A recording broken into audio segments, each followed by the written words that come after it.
യേശുവിൽ വിശ്വസിക്കുന്നവരുടെ എണ്ണം കൂടി വന്നപ്പോൾ ശിഷ്യർക്ക് മറ്റുള്ളവരുടെ സഹായം വേണ്ടിവന്നു.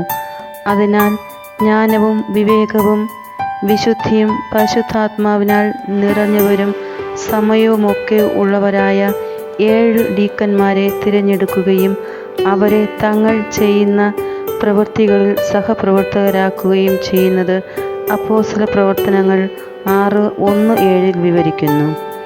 നമ്മുടെ ദേവാലയങ്ങളിൽ, ദേവാലയ ശുശ്രൂഷകളിൽ നമ്മെ ദൈവം പങ്കാളികളാക്കുമ്പോൾ, സഹപ്രവർത്തകരാക്കുമ്പോൾ, ദൈവം അവസരങ്ങൾ തരുമ്പോൾ അത് പറ്റില്ല എന്ന് ചൊല്ലി മാറി നിൽക്കാതെ ഏറ്റെടുക്കുവാനും നമ്മുടെ രക്ഷകന്റെ നാമത്തിൽ ചെയ്യുന്ന പ്രവൃത്തികൾ ദൈവകൃപ നിറഞ്ഞതാകുവാനും നമുക്കും ശ്രമിക്കാം.